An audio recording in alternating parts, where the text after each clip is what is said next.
Good morning, good evening. Welcome to week 5 of MPAI 600 here at Georgetown University's Applied Intelligence Program.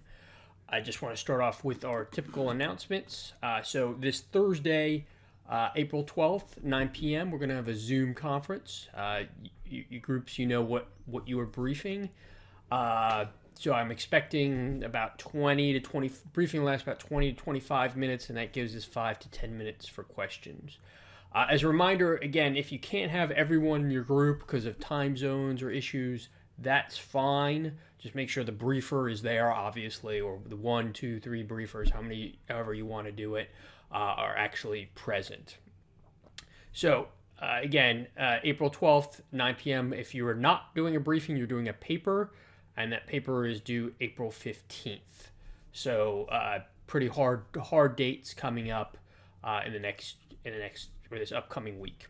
For the Zoom conference, if you haven't been on that, I'll send out the link for it. I'll create the conference call. You'll get the link for it, and you might need to install the Zoom conference on your iPad or on your computer beforehand. So make sure you do that before you actually enter the conference. So 9 o'clock Zoom conference. I'll see you there, and if there's any issues or questions, please let me know. So great week, good comments on the discussion boards for both the Iraq and the 9/11 case studies. What I want to just bring up is just review Iraq WMD. And as I mentioned in the lectures, this is a pretty big disaster. Certainly, I think the biggest intelligence failure in my lifetime, because not only was the information incorrect, but the consequences were huge. We went to war essentially for bad information, a war that we're still fighting to this day. So how did this happen? And it's a social phenomenon, how this intelligence failure occurred. And just to reiterate, we have to start with the collection cycle to see where in the collection cycle we had the breakdown.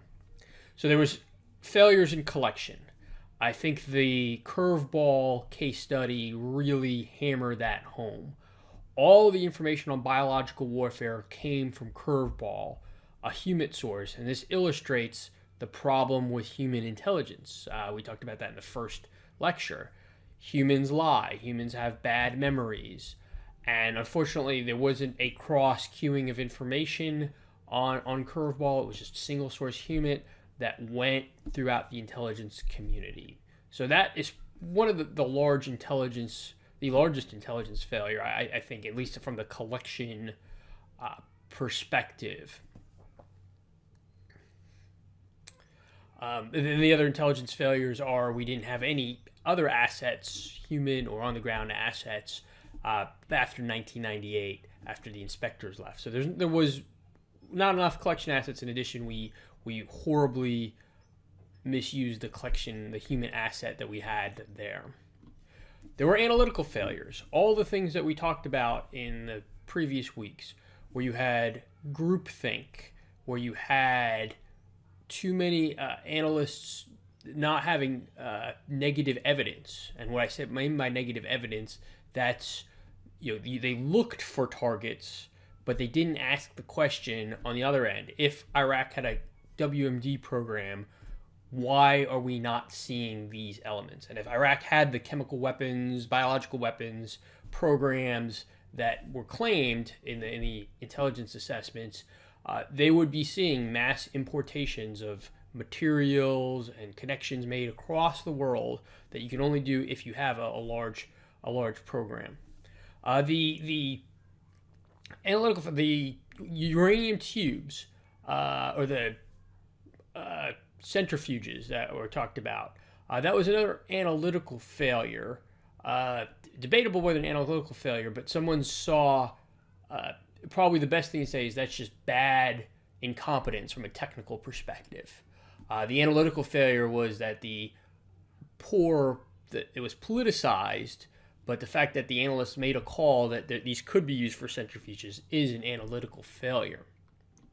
There was organizational failures.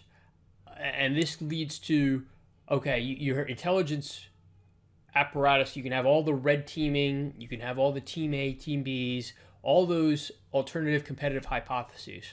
But if George Tenet if he says there's WMD in Iraq, there's WMD in Iraq. That's an organizational failure. The organization fails if it's all up to one person's and his analysis and his bias and his desires. If you're making large intelligence assessments based on only one person, that is a huge organizational failure. And again, you saw in the Rachel Maddow documentary, there was a lot of dissension in the intelligence community on the capabilities of Iraq WMD.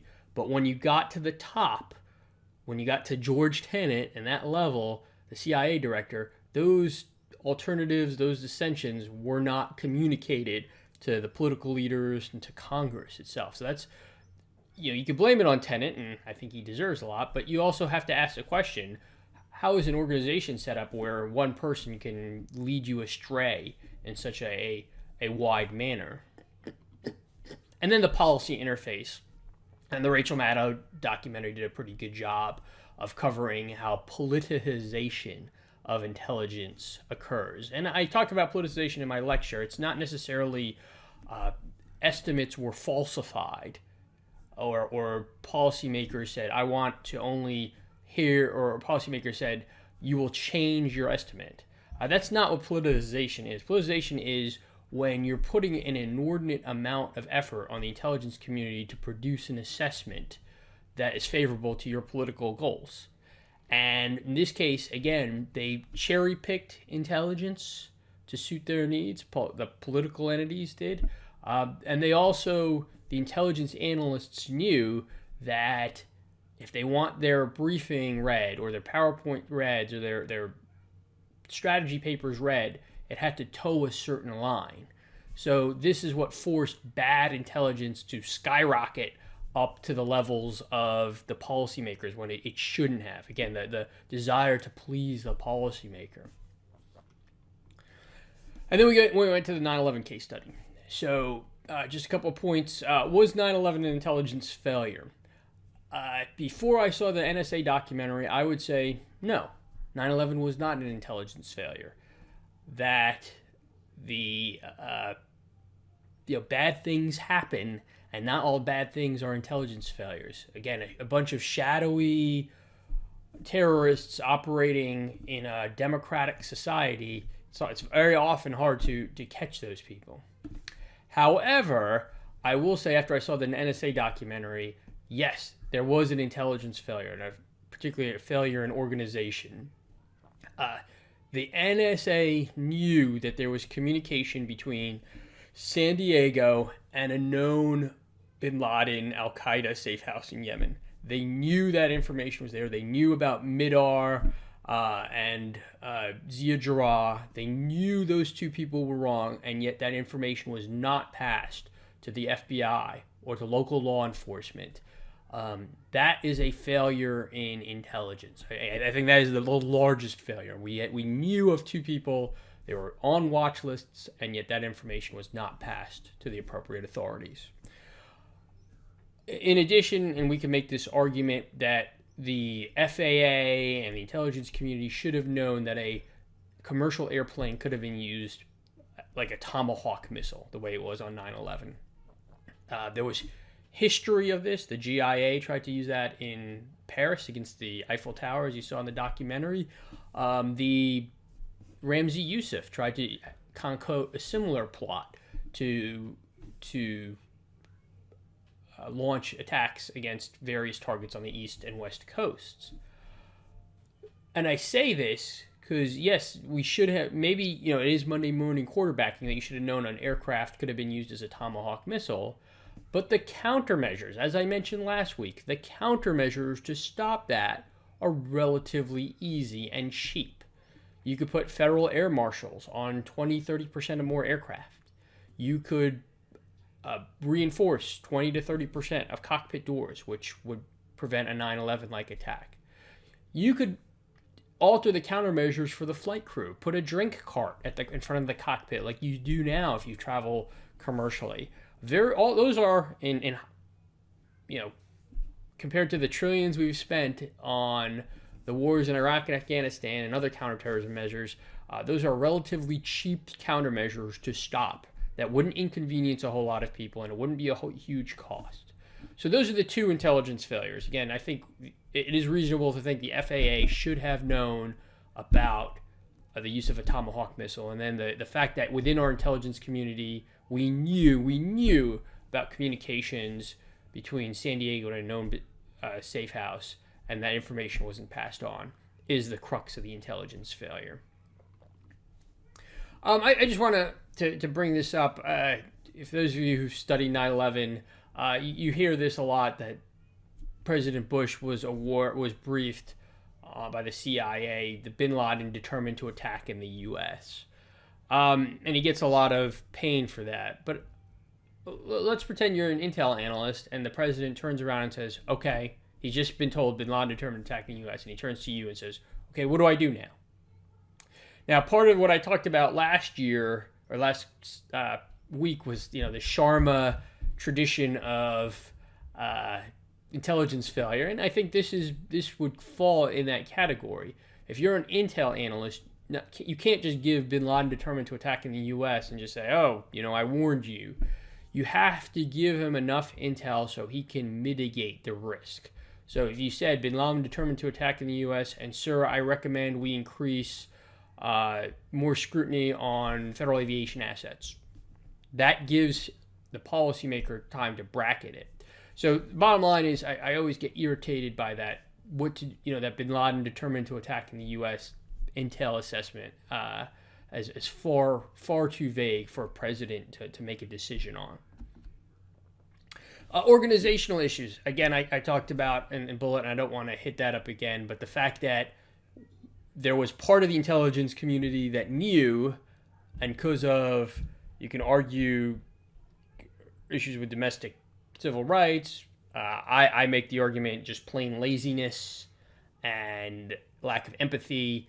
But either way, the information was in the intelligence community, but it wasn't shared to the people that could actually do something about it. So that I think falls, we talked about failures in organization, analysis, collection. That is certainly a failure in organization for 9/11. And then where along the chain could federal state government have prevented a 9/11? That's something to think about if you're going to choose this on your paper. You saw in the documentary, the PBS Frontline, about the local law enforcement pulling over Zia Jarrah and allowing him to go in, even though he was watch listed. Right now, I will ask, would a state trooper be able to have that information readily available? Would our DHS fusion centers, which are supposed to prevent a 9/11 and share information not just across agencies, but across state and local officials, would they be able to stop a 9/11 type issue? If you want to do, as I mentioned in the lectures, again, there's a lot of signatures that the 9/11 hijackers gave that maybe would have alerted, everything from getting into the flight, using a visa, using a Saudi visa, renting apartments, taking flight lessons, buying tickets in cash, buying one-way tickets. It's not like all these, not one of these indicators would have been suspicious, but you put all these indicators together and you have a profile of someone that is at least more hostile. So I asked the question, could this have been disrupted given the advancements in immigration and customs and local law enforcement and fusion centers and visa scrutinies that we have now? So again, think about that as we move forward for the following case studies this coming week. So paper 2, I just want to give some guidance on the paper. Again, it's a strategic paper. I want you to I'll allow you to use some case studies outside of the ones, but the case studies that we've done so far should give you enough information so you can write the paper. And what I'm looking for, so I'll allow you to choose an intelligence issue or use multiple case studies. And what I mean by that is, so there's two things you can do. If you want to focus on a case study that we talked about, 9/11, Yom Kippur War, confessions, I'll allow you to do that. What I'll also allow you to do is, if you want to choose an issue analytical bias, politicization, improper collection measures, and you want to show how multiple case studies or how that failure was revealed in multiple case studies, I'll allow you to do that as well. So you can do one case study and go in depth, or you can do 1 to 2 of those analytical biases or those intelligence failure pathologies, and do 3 or 4 case studies and show how that was illustrated. So I want to make sure that's kind of clear from the onset. And again, I just want to give you some examples that we've talked about in the last 2 weeks. So failures in collection, Pearl Harbor, the aircraft carriers, that we did not know the location and disposition of the Japanese aircraft carriers. That is a huge failure in collection. That was the key adversarial's asset, and we didn't know anything about it until Pearl Harbor happened. The Yom Kippur War, the the Israelis relied on one source to reveal, and they over-relied on it, and he didn't give the information until the day before, and that's an intelligence failure or failure in collection or improper collection methods. And then the Iraq WMD issue, I talked about curveball. You could talk about al-Libi, the Egyptian who, under duress, confessed to connections between Iraq WMD and Al-Qaeda. Again, bad collection methods, bad human intelligence. Failures in analysis. Again, Pearl Harbor, we talked about that earlier. The confessions, confirmation bias, which we talked about in the confessions in depth, that all other information was put aside. Groupthink for Iraq WMD. Again, the force consensus for Iraq WMD surrounding whether it's those aluminum tubes or Iraqi chemical weapons estimates. There was plenty of groupthink or confirmation bias or even negative evidence, or not looking at negative evidence for the Iraq WMD issue. So again, there's failures in analysis, and there's others in the case studies as well, but I just want to highlight these. Politicization, policy interference. Again, the intelligence might have been accurate, but it was either not communicated well to the policymakers, or the policymakers politicized the intelligence as it came forward. So Iraq WMD is the classic example, and I think that Rachel Maddow goes into detail on that. The confessions, and again, there was pressure on the state or the detectives to solve a case. That is politicization, just in another forum. And that was, again, evidence in that documentary for the confessions. And then the 9/11 case study, as I mentioned earlier, was the threat communicated well enough to policymakers so they can make decisions? And I talk about that. The doll talks about that in depth as well. And then finally, the organizational issues. The NSA documentary, again, I talked about that earlier, so I'm not going to cover it in detail. Pearl Harbor, as we talked about last week, there was information, I'll leave it up to you whether you think that's true or not, but there was information at the federal level that was not disseminated down to the ground commanders on the vulnerabilities of Pearl Harbor and the Japanese intentions. That is a failure in organization. Not the fusion centers, again, is information being pushed down to the lowest level, and that becomes more relevant in the case studies we talk about week 5. And again, I still think there's information that could stop terrorism that's collected at the federal level, not just the secret intelligence, but issues on immigration and customs, that is not pushed out to local law enforcement, that they can do a better job at stopping terrorists. So that's a failure in organization. And again, feel free to talk about this. So again, for your paper, don't give me laundry lists. Focus on 2 or 3 of these issues, or focus on one of the case studies and give me that in depth. And focus again on a couple of these issues and talk about that in depth. Don't just, again, give me a list of what went wrong on 9/11 or what went wrong with Iraq WMD. So if there's questions for the paper, questions for the group, please let me know. and I'm more than happy to talk email, or if you want to call or set up a Skype or a Zoom session, we can take it from there. So week 5, and as I mentioned earlier, if you want to use some of these case studies that we're going to talk about in week 5 and bring them into your paper, I'll allow it just because it's relevant. But week 5, we're supposed to shift to counterterrorism. In fact, the rest of the class, we're going to talk about, 1 week will be counterterrorism, law enforcement, and then the final week would be business intelligence. So, your individual tracks we're going to focus on. And the case studies that we're going to talk about: the Fort Hood shooting, fortunately I have to say the first Fort Hood shooting now, the underwear or Christmas Day bomber, Boston Marathon, and the ISIS and the European Union threat. So the readings: the Fort Hood shooting, it's a pretty big reading on that. All I ask is that you read it so you at least understand the intelligence failure surrounding the Fort Hood shooting.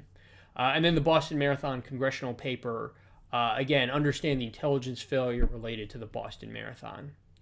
So the 2 documentaries: Christmas Day Bomber or Underwear Bomber, the BBC documentary, excellent documentary that talks about the intelligence failure surrounding that incident, again, that happened in 2009. And then, again, another excellent documentary, the PBS Frontline, on terrorism in Europe. And again, same thing, intelligence failure, or I'll let you decide whether it was an intelligence failure by the European Union related to this case study. And then the question to ask as you're going through these case studies: why do we still have these intel failures? Despite the billions, trillions, depending on how you spend it, and 15 years after 9/11, how come we still can't communicate among agencies? How come these issues still keep popping up? Such, again, food for thought as we go forward. If there's questions or issues, please let me know, and I look forward to this week's Zoom sessions.